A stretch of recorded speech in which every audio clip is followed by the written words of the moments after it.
Boa noite, todo mundo. Vamos esperar aí o Dr. André entrar para a gente conversar sobre autismo leve. Vamos nós. Boa noite, todo mundo. Vamos lá.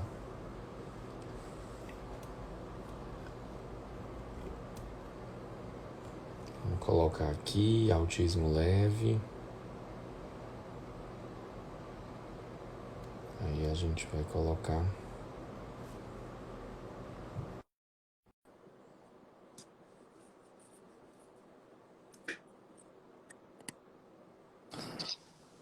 E E aí, aí, o bicho sabe? combinou a roupa. Tá Olha todo mundo aí, vermelho. Isso é não é? bom, isso é bom. Parece que a gente combinou, hein? Pois é. Não, a Tudo gente não bom, pode sabe? combinar muita coisa. Tudo jóia, meu querido. Como é que estamos aí na correria de pandemia, voltando para os atendimentos e tendo cuidado com as meninas em casa? Me fala. Não é, cara, muita correria, graças a Deus. A gente sempre agradece quando a gente está aperreado, né? Mas, Uhum, assim, um esforço enorme para a gente poder voltar à rotina de atendimento e dar uhum, suporte aos pacientes. E você deve estar enfrentando isso também, que houve muito, assim, durante a pandemia, acho que muitas famílias reconheceram características, ou o quadro de ansiedade trouxe uma piora de algumas características. Então, os consultórios, né, do neurologista, do psiquiatra infantil, têm recebido uma demanda bem importante nesse pós-pandemia, né? Acho que a gente está tentando se desdobrar para poder dar acesso às pessoas, né, para a neurologia. eu acho que é a maior. Eu estava conversando com uma amiga mais cedo, psicóloga, falando sobre isso, assim, ela dizendo que está tendo que aumentar a demanda dela de consultório para atender. E eu disse, mas Andréia, é isso mesmo, cara. A gente agora está passando por um momento em que a ressignificação de muitos valores, de muitas, né, situações que antes eram possíveis, agora não são. E aí as pessoas precisam se reorganizar e às vezes precisa dessa ajuda, né, da equipe de profissionais que trabalham com saúde. E aí eu acho que o que tu falou, cara, é muito a vivência da gente hoje no consultório, principalmente quando se trata do tema, né, dos meninos com meninos, quando eu falo meninos, meninas, adolescentes, né, com autismo leve, que são extremamente funcionais, que têm extremamente aquela situação de uma boa adaptabilidade na escola, em casa, que não tem aquela demanda toda de previsibilidade muito grande. E aí agora, com as incertezas para todo mundo, ou seja, com a situação do, da pandemia, gera, né, uma ansiedade para todo mundo, inclusive nos pais, e essa ansiedade pode ser trazida para os meninos e aí gerar, às vezes, esses aspectos que os pais nunca visualizam, né, desde estereotipias, de ecolalia tardia, né, de perseveração, enfim, tem sido batalha, viu, para muita gente. E o mais interessante, André, que eu não sei se também tem acontecido contigo no consultório, é a perspectiva dos pais pensarem em medicamento, né, assim, foram relutantes a vida toda e aí nesse momento estão vendo o sofrimento psíquico dos meninos enfim, bem pesado, né? Mas a gente está Verdade, na batalha para ajudar. verdade. E uma das dificuldades que a gente está enfrentando, que eu acho que deve ser a mesma sua, a gente segue muitas normas de higiene sanitária, de tentando evitar aglomerado Biossegurança. na recepção. Então, embora a gente tenha disponibilidade, tem tempo e quer atender mais famílias, mas existem algumas normas que a gente faz questão de seguir. Então, a gente até pede desculpas, e eu sei que você enfrenta a mesma situação que eu, de querer fazer um atendimento maior, mas tem que dar também atenção a quem já é paciente. Então, a gente fica se desdobrando assim para ver se encaixa extra, se faz. É, Mas segue, eu acho que assim, devagarzinho a gente vai. E assim, é bacana vai que agora resolver. a gente mora numa cidade que hoje a gente pode dizer que a gente tem muitos colegas bons, né? Assim, a gente cresceu muito o número de neuropediatras e a gente viu um pessoal muito bom que chegou e isso é bacana também a gente saber que as pessoas têm grande chance de passar com bons neuropediatras porque só aumenta esse número e aumenta de gente realmente de muita qualidade, né? E aí eu quero aproveitar para dar um abração em todo mundo, né? Os nossos colegas, assim, todas as vezes que eu fiz alguma live aqui com o Leandro, com a Tamires, né? Enfim, a gente sempre reforça isso da, da, da sensação de segurança que a gente tem hoje em dia, de contar com colegas que são bem preparados, que têm uma assim, capacidade de resolução muito legal, que até então tinha uma demanda muito reprimida, né, pelo número reduzido de colegas neuropediatras, e hoje a gente tem, além de um número bom, pensando numa capital, e de bons e bem preparados, né? E mais legal é que, assim, que naturalmente todo mundo se respeita no seu lugar de principal atuação, troca uma ideia legal, né? Assim, a Adelina até passou uma mensagem para mim, para a gente conversar sobre um caso, né? E assim, a Tamires tem sido também uma parceirona. A gente vê a Mari com o André lá no SEB, né? A, a Ângela muito na epilepsia, quer dizer, eu acho que é muito legal poder contar com vocês e dividir as angústias e dividir os sucessos também. Eu acho que a gente está muito bem. E eu acho que não só com os colegas neuropediatras, mas também com os terapeutas, né, André? Eu acho que é outra coisa que também nos fortalece o nosso trabalho, que é a possibilidade de contar com profissionais que não deixam a desejar, né, do eixo Rio-São Paulo, da região sul, onde a psiquiatria e a neurologia são muito fortes, e a gente aqui conta com uma galera muito preparada. Eu fico muito feliz de poder trabalhar com pessoas assim, então, e eu não sei se talvez no início, quando a gente voltou, né, na residência, eu tinha a sensação de que a gente via mais gente se metendo onde não conseguia, né, atingir assim um bom resultado. E aí eu acho que a demanda também de profissionais como a gente que tenha o cuidado de indicar profissionais que têm um trabalho sério, que têm um trabalho interessante e que com resultado, houve essa corrida, né, para se especializar, para estudar mais, fico muito feliz. A gente dá aula na pós-graduação lá do IDE, né, a Cláudia, tá? Acho que até está aqui, e ela fica muito feliz assim com a nossa presença, pensando nessa experiência que a gente pode trocar e como eu aprendo também com a galera lá, é bem legal. Mas me conta, quero Eu acho que saber. a, Fala. acho que a gente é figurinha repetida em algumas especializações. Tu também é professor da Unicristo, da pós lá de autismo também, que eu sou. Sim, também. E esse ano foi Não, bacana André, porque eu o acho André que. Manganelli também entrou junto com a gente, então Pois é. acabamos. Eu tenho, ainda bem que eu não sou André. Porque, ó, já Já são pensou? três Já são já. três, né? Aí já pensou Né? se eu fosse Sávio André? Tu já pensou? É o André com o André, não, é o Sávio André. Mas a gente é meio. Gente, quem não sabe, eu fiz residência com o André estava um ano na minha frente, aprendi muito com o André é um cara extremamente capacitado, trocou altas figurinhas, me deu altas dicas desde de etiqueta, né, de como funcionar no hospital, porque ele já estava lá um ano na minha frente. Depois o André fez a pós dele, a especialização dele em sono. Então, é um cara Isso. com quem eu troco também algumas ideias quando tem menino que está com dificuldade para dormir. Eu acabo dizendo, menino, vai no André, que o André resolve. Assim E como a assim, durante Patrícia. durante a quarentena, sabe? Até te recomendo, depois eu vou te passar para você ver. Eu estou fazendo uma especialização que é uma pós bem interessante, é em neurociências e comportamento. E é bem Legal. bacana, recomendo demais, tem um material muito legal. Depois a gente vai trocar as figurinhas Ah, sobre isso. Como depois divide com a gente. você tem pós em psiquiatria, você vai gostar com certeza da pós em Não, comportamento, que cara, após a psiquiatria, ela me ajudou muito, assim, dar uma, sabe assim, uma abertura de mente, assim, para muita coisa.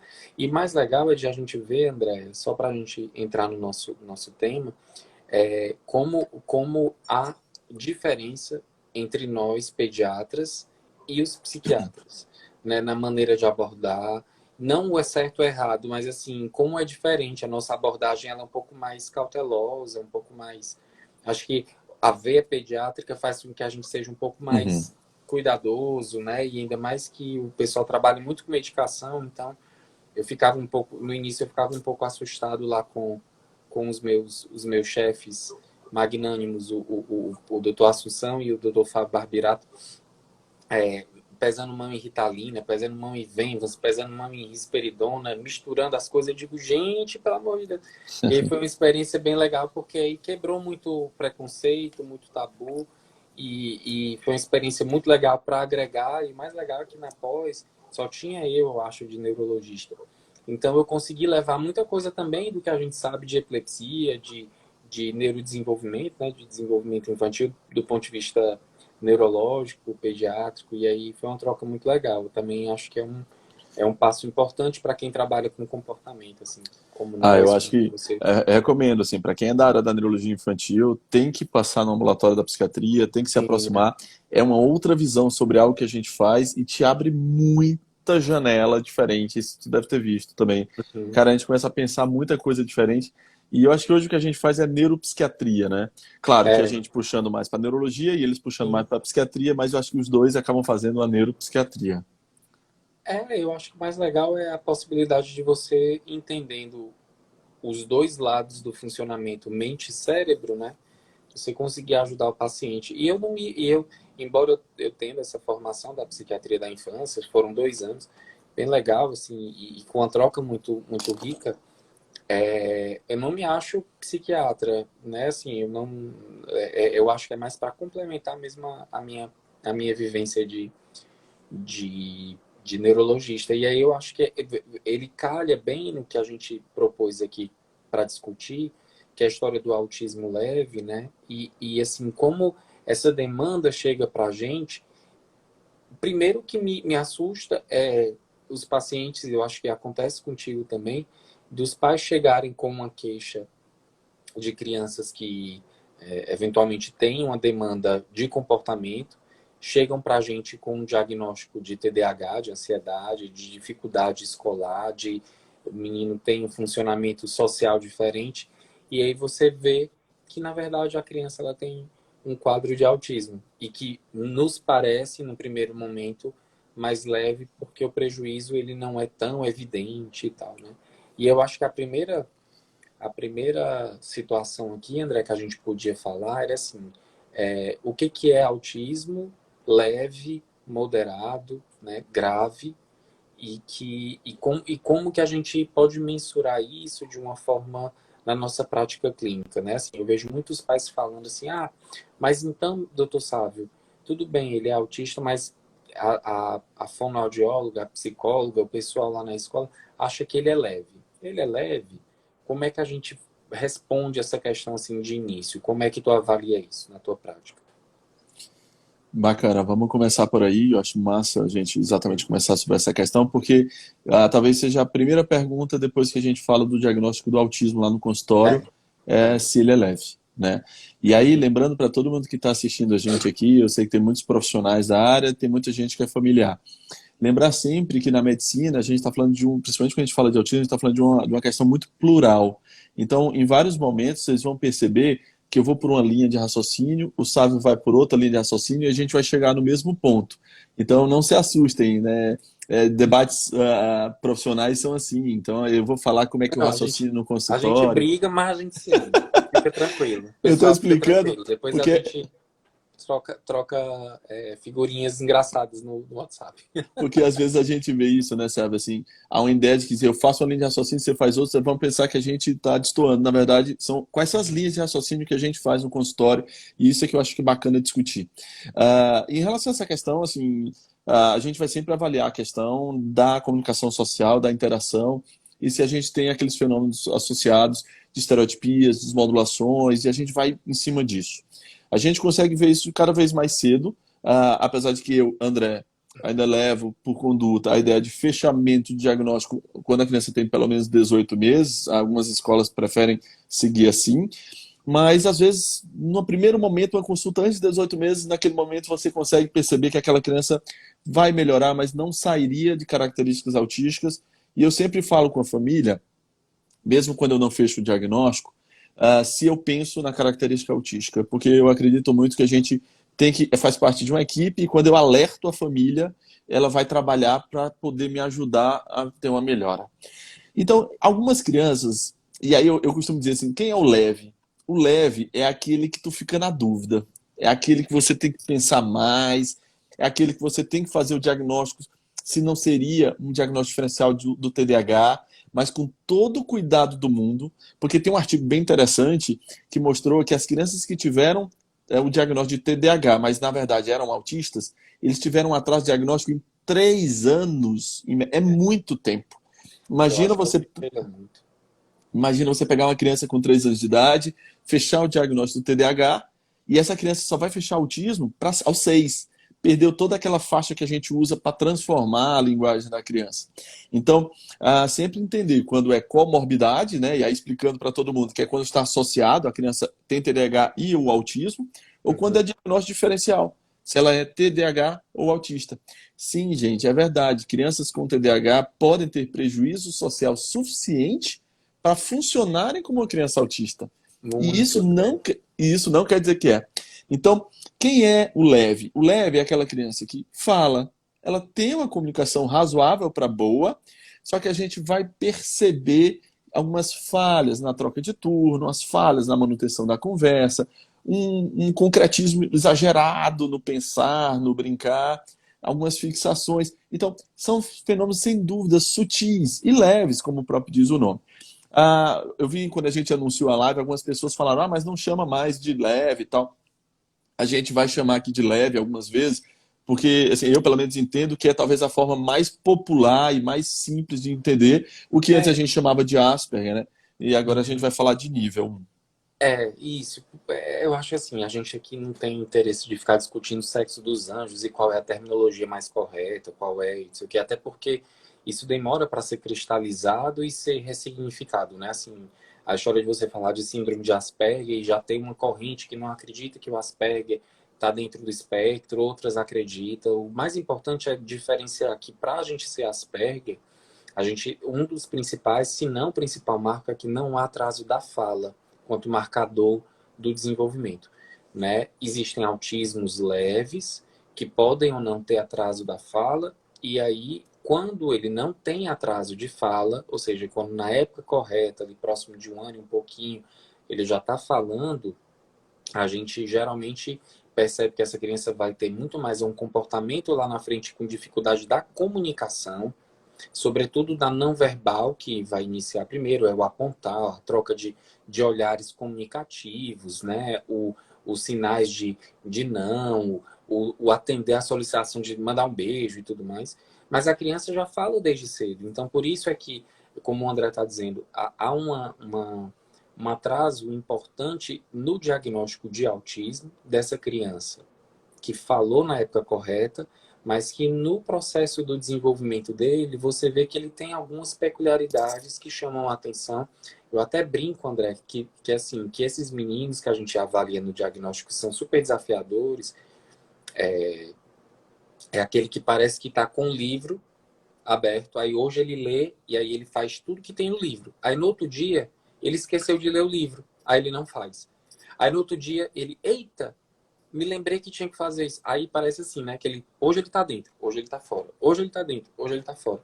E aí a gente se preocupa muito mais com a questão da funcionalidade. Eu acho que é essa, independente de ficar dando nomes, eu sei que as famílias procuram muito isso, né? De nomear para poder até tornar concreto, né, o diagnóstico, tornar mais tangível. Mas o mais importante é a gente identificar o perfil. Isso aí sim, aí eu gosto de desenhar melhor, né? É um perfil mais leve, é um perfil moderado, é um perfil mais grave.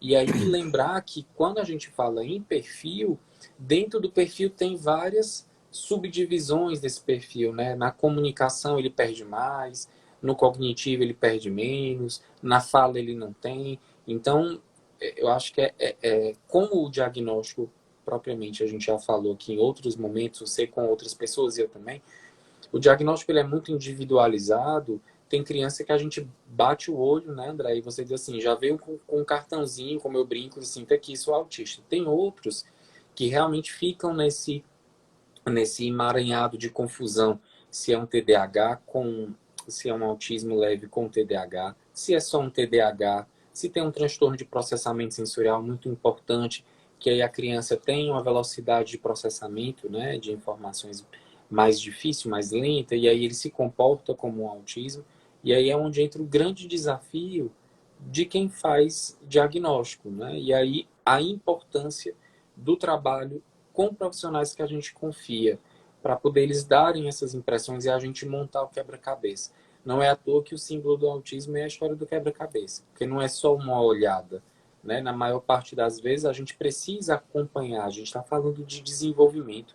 Ninguém desenvolve do dia para a noite, né? Precisa de tempo e existem marcadores para a gente acompanhar. Então, em casos mais óbvios, a gente até consegue num primeiro olhar mesmo. Mas quando se trata de uma criança, né, ou às vezes até mais do que a criança, o adolescente leve, aí você já abre, tem que abrir muito esse leque de situação, como o André falou, de outras comorbidades ou de situações que simulam autismo. Não é assim, André? É verdade. E assim, você tocou num ponto, quando você falou do adolescente, eu lembrei que é um ponto importante. Muitos pacientes leves, eles nos procuram mais tarde, porque Uhum. eles vão muitas vezes passar batido ali nos 3, 4 anos, e aí quando começa a ter uma troca social mais importante, aí começa a chamar É, atenção. Mas isso. eu falo muito para as famílias que o diagnóstico do nível da criança, ela vem do desenvolvimento delas. Então, pode ser que a gente pegue essa menina com 1 ano e 10, 1 ano e 12, né, 2 anos, e diga, olha, fecha o diagnóstico, transtorno do espectro do autismo. E eles me perguntam, André, mas qual é o grau desse autismo? E eu digo, olha, hoje ele funciona como moderado. Vamos fazer as estimulações, vamos ver como é que essa criança vai evoluir. E pode ser, porque o leve, muitas vezes, não é a criança que nasceu e ele é autista leve. Às vezes é a criança que vai evoluindo e se torna uma criança com comprometimento leve. Então, dar o diagnóstico precoce é dar também a chance das terapias agirem. Porque a gente sabe que tem gente que não precisou de terapia. Você deve ter, como eu tenho pacientes, que pais, né, têm características autísticas leves, não tiveram diagnóstico e foram receber esse diagnóstico já adultos no consultório, perguntando sobre o filho. Então, eles foram ler sobre os filhos, viram que tinham um histórico, né, muito parecido com o deles, e chegaram e perguntaram, André, eu quero falar minha história. Eu não sou habilidoso, eu tenho um contato visual que eu baixo logo a cabeça porque eu não mantenho mesmo. Eu fui procurar meus amigos e quando eu vi eu não tinha amigos da infância. E aí eu realmente eu tenho a fixação, a minha profissão é própria de não ter contato com pessoas. Eu tenho um autismo. E aí quando o pai abre essa possibilidade, a gente pode conversar e muitas vezes esse diagnóstico foi sim, É você tem um comum. autismo leve. E nunca procurou médico e nunca fez uma sessão de fono, né? Mas é um caso em que não precisou disso. Só que na neurologia a gente não tem uma segunda chance. Eu não posso esperar o garoto, ver se ele vai evoluir bem. Não, não evoluiu. Volta e vamos fazer terapia. Não, Isso. a gente faz. E eu falei isso uma vez na live aqui e eu tenho certeza que você não é diferente. Nós não temos uma única família que tenha sido diagnosticada com atraso, tenha feito terapia, tenha melhorado e tenha se arrependido do que fez. Todo mundo, quando trata e melhora, fica feliz. Ninguém acha que perdeu tempo. E é esse o nosso trabalho. A gente Uhum. não tem a obrigação de dar o diagnóstico do espectro autista na primeira consulta ou no primeiro momento. Mas a gente tem a obrigação de perceber se há ou não há algum atraso e se eu posso ajudá-lo com as terapias. E isso é tão Então, legal, essa é a diferença, né? André, porque cai por terra aquela história de que cada criança tem seu tempo. Isso não existe, né? Eu acho que cada criança tem um ambiente diferente, mas a gente é programado geneticamente para ter os marcos muito parecidos em termos de tempo. Então não dá para esperar que uma criança no Brasil fale numa época diferente de uma criança que mora no Japão. A diferença é que eles vão falar no mesmo período, mas um vai falar português, outro japonês, porque o estímulo é dado para isso. Mas o que cerceia a perspectiva do diagnóstico de um atraso é o quê? É o quanto aquela criança tem intenção de se comunicar. E aí eu acho que o grande problema é que hoje os pais que conseguiram ficar esses 4, né, quase 5 meses aí, são 140 dias, né, que eu ouvi hoje, dentro de casa, vendo seus filhos, eles conseguem identificar mais facilmente o que tem algo de diferente. E aí entra uma outra conversa que dá uma outra live, que é a questão da resistência, dos mecanismos de defesa, de querer levar, não, não é assim, porque na minha família, opa, na minha família. Aí entra o que você falou. realmente é muito comum. A gente tem o fenótipo ampliado, que são os pais, as mães. Cara, eu vejo muita mãe que é muito mais pragmática, que é muito mais assim assertiva, parece que ela funciona no fluxograma e tudo. E aí o que que aconteceu? Ela se adaptou bem, é uma engenheira, é uma técnica na área de logística e tudo, então ela não trabalha diretamente com pessoas e quando trabalha realmente é uma coisa mais restrita, né?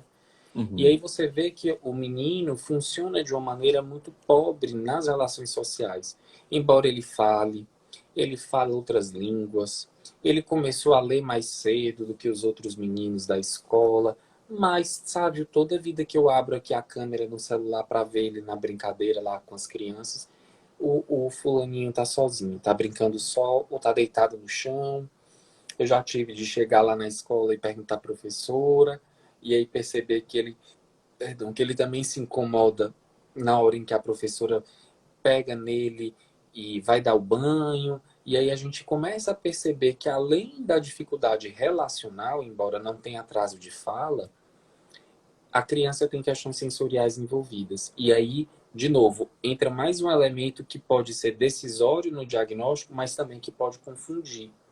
Porque na hora em que os pais falam que a criança fala, brinca e interage, tem pai que fala assim, de uma forma desavisada, obviamente. Não, ele super interage, a gente liga a televisão, ele canta, ele brinca. Eu digo, mas não, interação não é assim. Interação é a gente conversar, é a gente responder. Realmente eu percebo que nem sempre ele atende quando a gente chama. Mas às vezes ele tá tão cantando, tão empolgado e tudo. Aí você percebe que a performance da criança tá diferente. E aí não é aquela criança que está rodopiando, que está rodando a roda de carrinho, que está fazendo flapping. Ela tem traços muito sutis de atraso.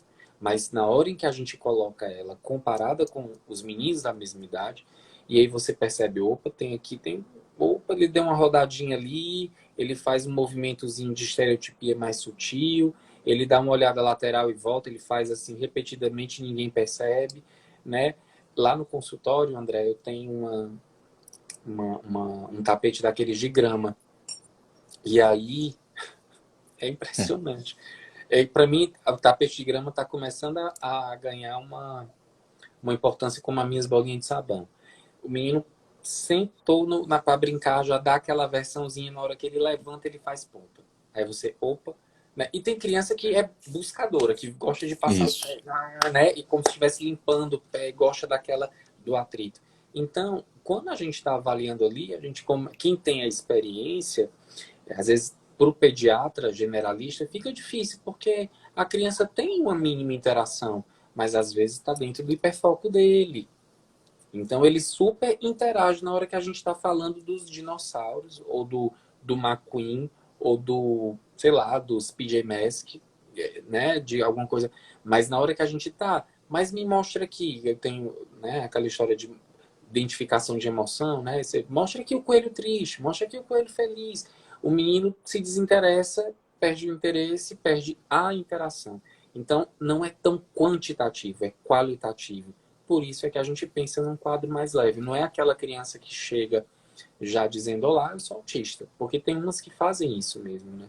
E aí, quando a gente vê esse perfil, a gente fica um pouco angustiado, porque é o perfil que é mais difícil da família aceitar. Tu não acha, não? Que é o mais assim. Não, mas ele interage, tu sabe? Ele brinca com as outras crianças. Aí a brincadeira, como é, André? É. Correr, correr, correr. Ele só corre. Mas a corrida não é um pega-pega, não é um polícia e ladrão, não tem um. Não, agora é minha vez, agora é tua vez, tu que corre. Agora, vira às vezes não digo nem imitação, porque imitação é uma qualidade que a gente quer. É uma repetição. E aí não tem muita funcionalidade. Não é assim que funciona? E eu acho assim, a questão do autismo leve, eu dou uma importância gigante, né? E porque eu acho que é, primeiro, um diagnóstico mais difícil em relação aos autismo. Porque talvez seja mais difícil fazer a relação com a questão das comorbidades ou diagnósticos diferenciais. Segundo, tem essa dificuldade que você falou. É difícil para a família perceber que aquilo que levou ela para o consultório pode ser o diagnóstico de autismo. Geralmente eles chegam com queixa de que pode ser um TDAH ou outra Exatamente. dificuldade. Demais. Então você tem Chega com que tudo menos autismo na cabeça, né? isso. Então você tem que entender que aquela dificuldade ali é uma dificuldade autística e passar para a família o que é isso. Para mim, é o paciente que mais requer urgência de tratamento. Eu vou explicar por quê. Mais do que o grave, porque esse paciente você pode entregar ele bem, completo para a sociedade. A nossa luta é por independência. E o autismo leve você pode dar independência completa. O garoto vai para a faculdade. A gente não acompanha adulto, nem eu nem você, mas a gente conhece adultos formados, casados, com filhos, e eu falo muito isso no Eu tenho consultório. um bocado de colega de turma, bicho. Isso. Então, Não esse é posso o falar paciente. nomes. É. Mas esse é o paciente que a gente quer entregar ele melhor. E isso me dá muita angústia, por exemplo, do serviço público. Porque a gente vê que quando é leve, se você botar ali num F84.5, você já gera uma dificuldade. Ele não tem muitos cantos que ele.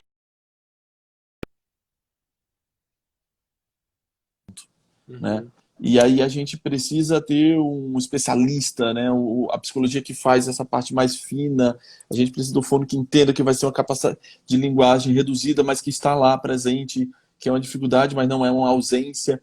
Então, para mim, o leve é aquele paciente que precisa de muito apoio, porque você vai entregar ele para a sociedade, ele vai sair de casa. Mas, doutor André, por que que o senhor está querendo tanta terapia para o meu filho se o senhor está dizendo que ele é leve? Eu não consigo entender isso. Como é que o senhor quer? Porque o meu vizinho, ele é autista, mas ele é autista grave. E ele faz as mesmas coisas que o senhor está querendo que o meu filho faça. Eu não estou entendendo. Então, meu filho não é leve. Me explique melhor essa história.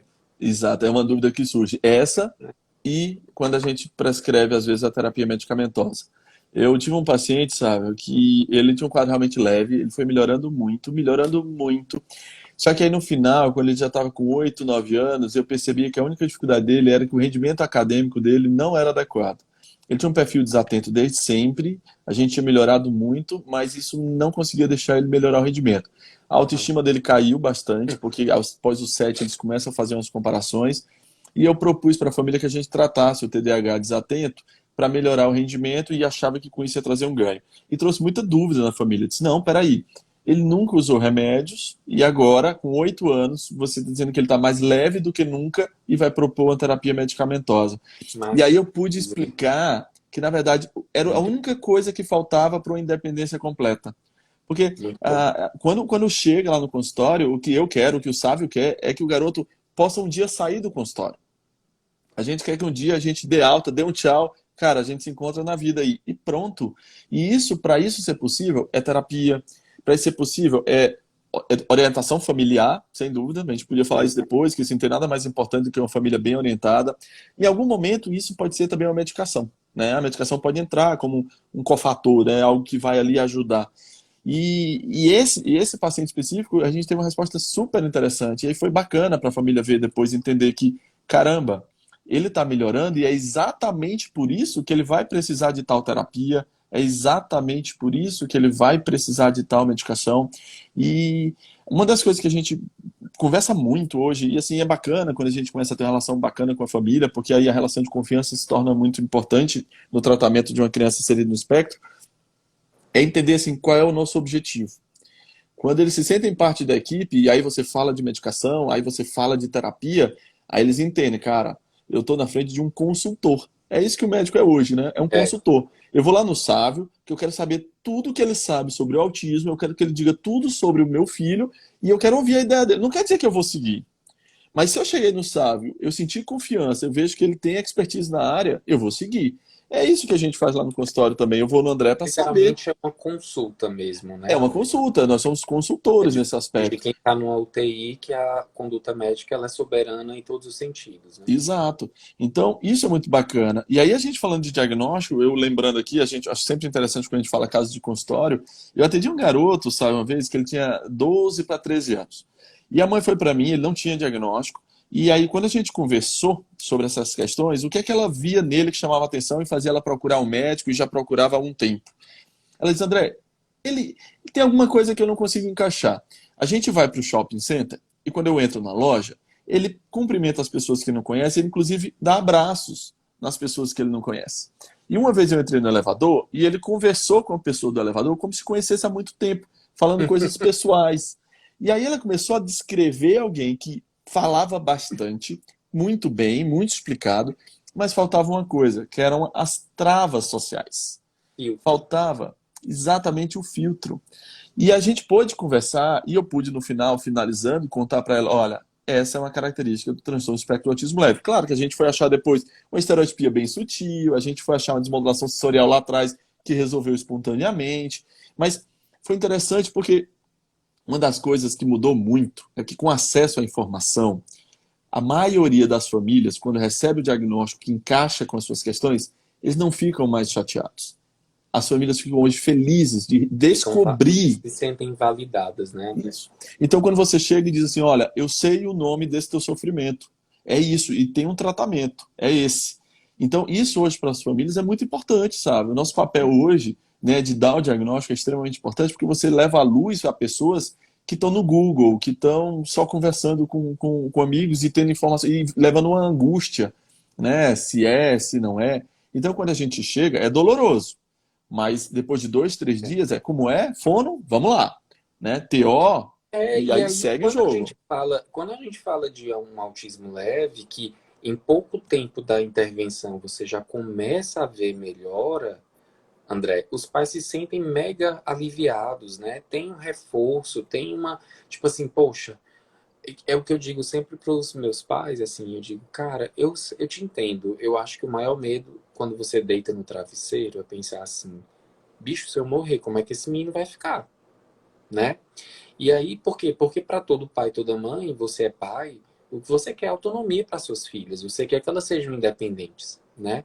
E aí é onde entra o entendimento de que cada indivíduo que busca a gente, independente do nível, mesmo que eles tenham o mesmo nível, dentro do mesmo diagnóstico, eles podem requerer abordagens, estratégias terapêuticas completamente diferentes.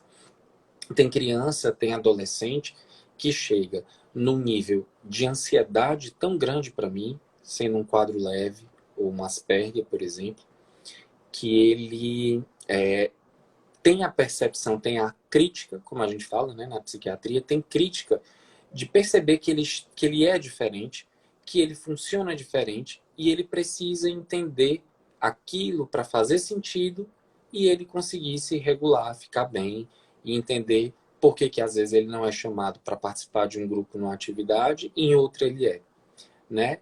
E aí fica para ele a dificuldade do entendimento não da matéria, não da dificuldade do entendimento das obrigações, mas da malícia, do jogo social que fica por trás da escolha dele num dia e da não escolha dele no outro.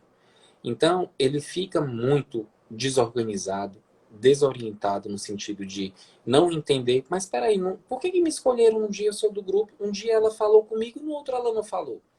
E aí isso gera um nível de autocobrança que geralmente o menino, né, tem, a menina tem, gerando aí um impacto muito grande na parte psíquica e emocional. E aí às vezes eu preciso abordar muitas vezes, você, primeiro trabalhar a regulação emocional, muitas vezes eu preciso medicar mesmo, né, para um quadro de ansiedade generalizada, né, e aí você percebe aumento de estereotipia, que pode ser em momentos em que você está conversando com ele sobre algo que ele se interessa demais. Eu tenho um no consultório, André, que além dele ter um fenótipo meio viking, assim, ele é diferente pra caramba pra nossa região, embora a gente seja descendente dos suecos, né, que eu não sabia. Ele faz, ele tem uma história de livros, ele escreve livros, ele escreve reflexões sobre a sociedade, quer dizer, isso é extremamente difícil, e ele faz em inglês, porque ele consegue se expressar melhor em inglês do que em português, né? Porque o inglês ele é mais previsível e tudo. Quando eu começo a falar com ele sobre esses assuntos, André, ele larga o celular, ele vem numa felicidade falar comigo e ele tem um estereotipo que ele faz assim. Ele faz esse movimento assim. E assim, ele tem 14 anos de idade, cara. Isso, se eu começar a conversar com ele sobre um assunto que ele se interessa, no meio da galera dele, vão tirar a onda dele e ele não vai entender. Então, o que que acontece? Ele deprime, ansiedade de performance, porque se ele vai para frente de uma sala de aula, ele não consegue apresentar o trabalho do assunto que ele às vezes mais gosta, né? Ele não consegue entender a piada, o bullying que gritaram lá de trás, que tiraram onda da prosódia dele, da fala e tudo. Então gera realmente um impacto muito importante, porque ele começa a família começa a perceber um sofrimento muito real. Então, mas ele não estava tão bem adaptado? Pois é, há 2 anos ele estava bem adaptado porque os colegas da turma não percebiam, porque ele não tinha tal e tal característica. Agora mudou. Então você vê que o mesmo paciente, ao longo da vida dele, muda o perfil, muda o comportamento, muda a demanda ambiental. Então por isso que é importante da gente também deixar aqui claro para quem está vendo que mais importante do que o perfil entendendo que eu estou fazendo intervenção é para melhorar, é para que ele caminhe para o lado mais leve de um perfil, né? Imaginando ele linear, que ele não é que a gente precisa ter esse acompanhamento periódico. Não dá para a gente fazer um diagnóstico e deixar o menino ad eterno fazendo a mesma intervenção, porque aí gera um comportamento aversivo, um comportamento de que ele não aguenta mais. Por que eu tenho que ir para essa tia? Eu chego lá, a gente não faz nada. Quer dizer, começa a não fazer sentido para ele e aí gera toda uma desmotivação. E isso acontece muito na escola, né? Quando a escola não tem esse feeling de cuidar desse aluno de uma maneira mais individualizada, né?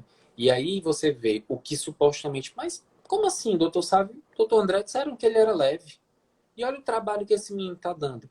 Mas é porque exatamente falta o entendimento de que, dependendo do ambiente, dependendo desse nível de exigência, de demanda social, essa criança, esse adolescente, ele não vai ter uma performance tão adequada. Então, aumenta a chance de tântrons, de desorganização, de confusão. E aí acaba que o que supostamente é leve já deixou de ser leve. Então, como que a gente avalia isso? É com acompanhamento. Deixa eu só dizer aqui, a gente já vai começar a contagem regressiva. Eu tenho umas perguntas aqui, vamos soltar aqui para a gente ver, André. Ó, já vi dizer que o grau só pode ser definido de fato só depois dos 4, 5 anos. É verdade? Quer responder? Então, na verdade, assim, você pode definir o grau quando você se sente seguro de que aquela criança estabilizou num nível de dificuldade, e isso provavelmente não vai, mesmo com alguma melhora, ela não mudaria por um grau leve, por exemplo. Me perguntam muito se a criança piora, né? É engraçado, assim, o que que a gente vê em relação a essa questão da piora? Se uma criança não evoluir, não melhorar, a distância entre ela e as crianças da mesma idade pode ficar maior, e isso te dá uma sensação de piora. Então, quando a gente fala do transtorno espectro do autismo, esquecendo doenças progressivas, outras questões assim, a gente não vai ter uma regressão e uma piora que vai acontecer, mas sim uma estabilização, uma A estagnação, vamos chamar velocidade, assim, né? A e aí velocidade. isso acaba Mas... aumentando. E Uhum. aí, sobre um comentário, né, sobre o que você estava falando, sobre essa mudança das questões, é interessante porque exatamente, não sei se todo mundo sabe, mas a gente não trata autismo, a gente trata as demandas da criança. E essas demandas elas vão surgindo e mudando e aumentando e diminuindo, mas autismo é o nome que a gente dá para essa reunião de demandas que aquela criança tem no momento. Então, pode ser que eu trate no momento a hiperatividade dele e ela fique super bem, e depois eu vou tratar a desatenção, que acabou ficando ok, e eu vou dar alta para ele de boa parte das terapias, e na adolescência ele me traga uma demanda de menor habilidade social, e eu peço para ir para psicologia, fazer TCC, e aí eu vou mudando, e eu vou tratando a demanda que vai surgindo. É muito comum o transtorno de ansiedade e o transtorno de depressão na faixa etária do adolescente e adulto jovem na criança do espectro autista leve. Então, isso é uma coisa que os pais têm que ficar sempre alerta. Se o filho deles começa a apresentar características diferentes, então ele precisa procurar apoio para identificar se existem demandas novas que não tinham sido identificadas e, a partir daí, a gente começar a tratar também. Né? Eu acho Então, que é bem por isso interessante a porque isso muda muito, necessidade né? Por isso, a necessidade do acompanhamento periódico da criança, do adolescente, sobretudo se ele toma medicação. Sim. E a importância da comunicação dos terapeutas conosco, né, com os médicos, porque é importante. Eu vi é isso mesmo, Ju. Eu vi uma colocação assim de que se a aba é aplicável para crianças com autismo leve, com certeza, sim, com certeza não, né? Não tem, é muito individual. Geralmente a gente entende aqui, vamos levar para o generalizado aqui. A gente entende que se a criança tem uma demanda mais de regulação da ansiedade, né, dessa parte emocional, talvez uma intervenção com a terapia cognitivo-comportamental funcione melhor do que a aba que é mais repetitiva, que eu preciso adquirir habilidades mais básicas, que geralmente funcionam muito bem para crianças com quadros mais graves, né? Mas eu tenho criança que tem um quadro leve e que eventualmente a gente tem que fazer a aba porque tem alguns requisitos que a aba vai trabalhar que precisa de periodicidade maior, de constância e de frequência que só a aba tem. E aí na TCC não vai ter. Assim, existe também, tem outra pergunta, quanto à pergunta da idade do 4, 5 anos. Na verdade, a partir dos 2 anos de idade, já existem instrumentos validados para dar o diagnóstico e para dar o nível de afetação. A questão é que, como eu digo, é como se nós batêssemos uma foto. Quando a gente vai fazer a foto no ano seguinte, a criança já está outra criança. Para melhor ou para pior em alguns aspectos, mas a gente consegue ter esse parâmetro. Então, a casa ela pode ser utilizada para a gente mensurar o nível de afetação da criança. Lembrando que a casa ela não é só uma entrevista, ela é uma avaliação direta com a criança, entrevista com os pais e um questionário para a escola. O EIDOS e a DIR também. Então, assim, existem instrumentos que são validados e que precisa ser aplicado por gente que tem experiência e que tem treinamento. Porque se eu for aplicar e eu quiser também botar tudo bonitinho lá, que o meu filho não tem nada, ele não vai ser útil. Então, por isso que eu preciso confrontar com o que o médico, o avaliador, o terapeuta vê. Então, essa perspectiva é interessante. O diagnóstico, lembrando que o diagnóstico do autismo, o André já falou, a partir de 18 meses pode ser dado. Então, a gente observa, mas mais importante do que observar a criança numa possibilidade de diagnóstico iminente é fazer a avaliação da criança mais longitudinalmente para poder saber quais são as necessidades que ela tem em termos de intervenção. E lembrando que mesmo a criança com diagnóstico, como o André falou, o autismo ele é um complexo de sinais e sintomas que geralmente eles se baseiam em dois principais, que são os que vão dar o diagnóstico, que é a comunicação social, não é a fala, e o padrão repetitivo de interesse, né, o padrão restritivo, que às vezes se manifesta por uma seletividade alimentar e mais nada. Então a gente tem que observar. Tem umas crianças que já vêm com todos os instrumentos, tem outras que a gente precisa ter um pouco mais de cuidado. E aí, por isso, mais uma vez, a necessidade de entender que o diagnóstico ele é artesanal, ele não é padronizado, não é fazer só uma escala, não é olhar só uma vez, né? A gente tem uma criança que pode estar dentro, mas como o André falou, às vezes, por um mau estímulo, a gente não consegue colocar essa criança na curva do desenvolvimento adequado. E tem a bendita... Estou diante de uma pessoa que sempre fala muito bem sobre isso, que é o André, sobre a questão dos eletrônicos, né? Cada vez mais os eletrônicos chegando, eles estão atrapalhando mais o desenvolvimento, né, André? Dá só uma palhinha sobre isso. Exato. Na verdade, a gente entende, né, que o número crescente de casos de crianças tem a ver com o ambiente, né? A gente não teve mudança em relação aos padrões genéticos de uma forma tão exagerada que pudesse justificar isso. Então, a gente entende hoje que talvez elementos da vida moderna possam influenciar para que a gente tenha crianças com maior número de atrasos de linguagem, no caso também do espectro autista.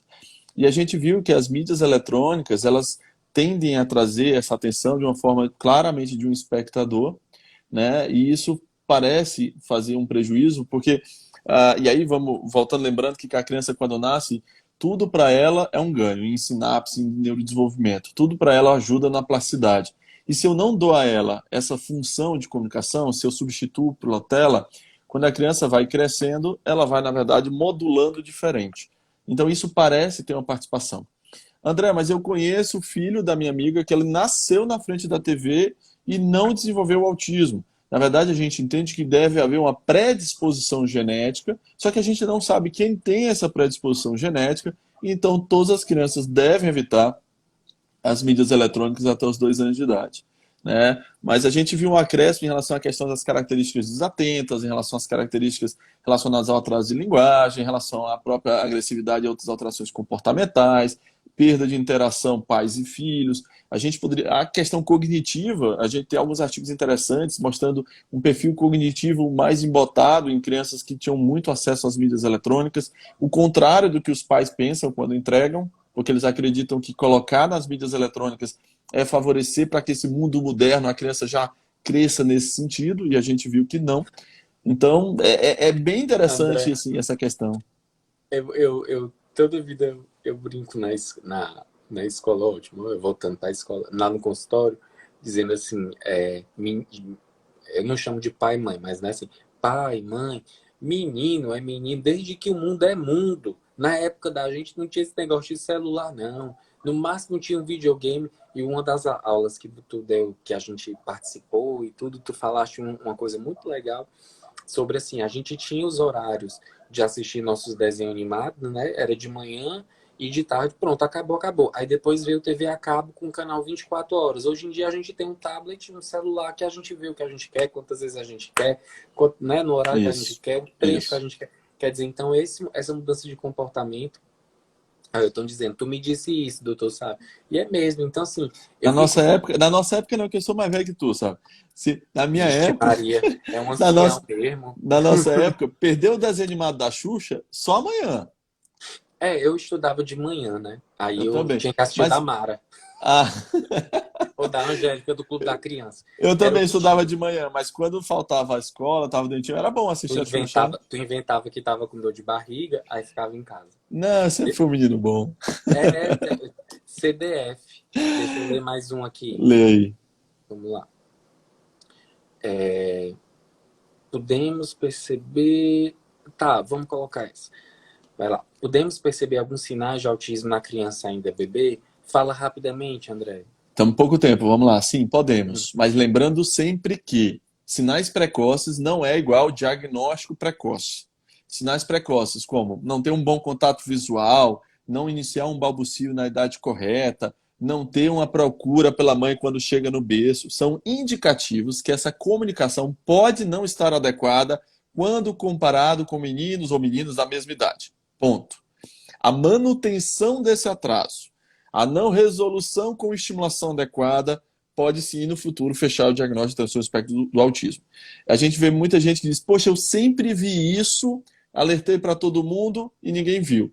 Na verdade, a gente, como neuro, a gente valoriza e encaminha para a estimulação, mas a gente não fecha o diagnóstico, porque o neurologista experiente, que recebe muitos pacientes, ele já ouviu essa história também muitas vezes e depois não fechou o diagnóstico.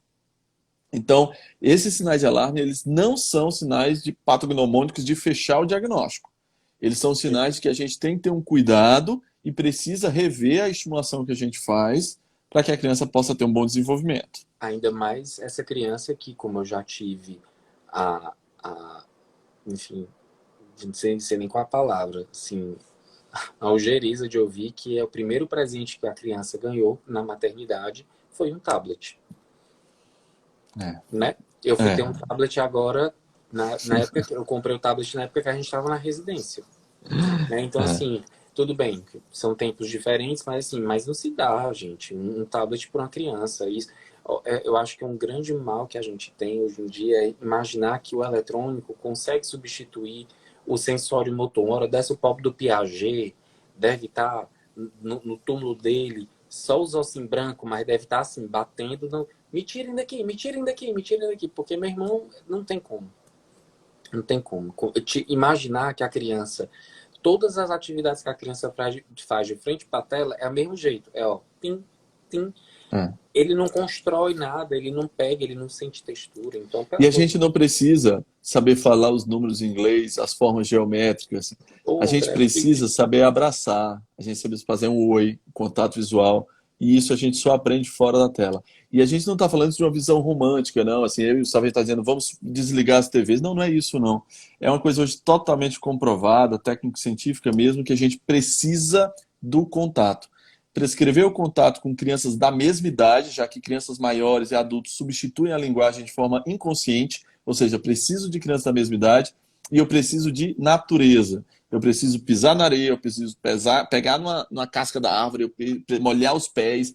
Se eu Correr fizer atrás isso, da galinha, correr atrás, levar a corrida, atrás, às vezes na frente também, porque leva a carreira da galinha levar a também, né? carreira, levar a carreira de bode. Ai, meu Deus, eu tenho muito isso. Subir em árvore, né? Isso. Comer siriguela do pé. Vixe, é bom demais. André, outra que eu achei legal aqui pra gente, ó. Autista sem comorbidades, com fala funcional, mas atraso na fala e com intenção de socializar. É leve? Eu Pode não, ser. eu não entendi bem o que seria o atraso da fala, mas a fala funcional, assim. Eu acho que com fala funcional, mas teve um atraso Mas, na fala. mas Demorou para falar. que recuperou, né? Se assim, se tiver É. atingido essa fala hoje for funcional e for uma fala que atinge uma independência, por exemplo, assim, sim, a gente vai poder chamar de leve, porque precisa falar e precisa falar de forma funcional e não só pequenas palavras ou palavras-frase, como a gente chama, precisa falar de forma mais fluida para a gente considerar que seja leve. Beleza, é isso mesmo. Vamos para a próxima. André, se você não se incomodar, a gente volta mais uma meia horinha, não tem problema não. Tá ok, eu acho que tranquilo, assim, Tá? muita gente ouvindo a gente. Uhum. O problema, sabe o que é? Sabe? Que o Ah. pessoal às vezes aproveita igual a aula da faculdade. Entre uma mudança, aí o pessoal foge, some. Será que eles não vão sumir, não? Tu vai contar quantos tem aí para ver se o Rapaz, pessoal eu vou continua? contar. Se não atingir a meta, a gente não dobra a meta. Pronto, Tá certo? fechou. Deixa eu ver aqui outra pergunta. Paraná, meu filho. Vamos aqui. Meu filho foi diagnosticado com TEA. Ele tem vários episódios de medo. Medo é comum no TEA? Sim. Sim. E é interessante esse mecanismo de falar assim, o medo é comum em todo mundo, mas quem O medo é comunica comum do ser menos. humano, né, André? Isso. Mas quando você comunica menos, você geralmente internaliza bastante e essa ansiedade torna esse medo mais importante. Então, às vezes, a criança que tem um medo, por exemplo, daquela blusa, por Tipo um alguma puxador razão, bonito. ficou Repete aí bonito, esse né? negócio aí. Eu vou ter que assistir a live para eu poder repetir, eu não lembro mais. Mas quando a criança Desculpa. olha para algo que assusta ela, ela chega para a mãe e fala: Isso me assusta por isso. Aí ela se livra do medo. A criança autista que não comunica isso, a mãe acha que é um medo bobo, mas na verdade tem um sentido naquilo. Muitas vezes, e é isso a gente fala sempre, quando a criança muda, a criança seria no espectro, ela muda, pode ir atrás que existe algo. Eu tinha uma família que toda vez que chegava no restaurante, quem decidiu o local era a criança. Aí o pai dizia: André, não tem padrão nenhum. Ele dizia: Eu sento aqui, papai aqui, mamãe aqui. Aí eu disse para o pai: Gente, tem um padrão. Você é que não Não entende o padrão. identificou. Mas o padrão existe. É um padrão matemático, concreto, que você não conseguiu perceber. Incrível, Mas eles tem são um padrão, incríveis. né? Mas eu acho assim, essa história do medo, a gente tem que separar também o medo quanto confabulação, né, quanto ameaça do ponto de vista mais assim, mais imaginativo, psíquico, e a criança tem uma dificuldade às vezes de expressar, como o André falou, tá com medo por quê? Outra coisa é o medo que vem decorrente de algo sensorial. Por exemplo, toda vida que ele vê um cachorro, ele tem medo do cachorro. Por quê? Porque o bendito do pincher late É. loucamente e aí ele sente dor no ouvido pela dificuldade O medo, sensorial. o medo do Então ele, balão, que na verdade é o medo do estouro, né? o medo é do estouro, né? Eventualmente tem a questão do medo do escuro, como falou aqui, porque ele pode ter tido uma experiência sensorial desagradável no escuro, de, por exemplo, eu digo muito isso para os pais, não adormecer a criança num ambiente diferente, nem tampouco a criança dorme de luz acesa e quando ela acorda no meio da noite está apagado. Então, aquele medo pode deixar um registro ruim, né, para a criança. Então, o que que é medo? A gente tem que definir, porque aí medo, se a gente for entrar na filosofia aqui, tipo, o André consegue, eu sou mais da prática. Eu acho que o André falou uma coisa muito séria. Quando a mãe consegue traduzir para a criança, aí você vê o nível de afetação dessa criança que compartilha esse medo, né, que diz, explica, né, com algo que é tangível, acaba sendo realmente uma criança mais para um quadro leve. E lembrar que medo e ansiedade também são coisas diferentes. André, eu tô com 40 segundos. Então finaliza aí, Eu vou chama de derrubar volta. aqui. Derruba e a Eu- gente volta. Avisa para todo mundo que a gente vai voltar, né? Pronto. Então, avisa aí, galera.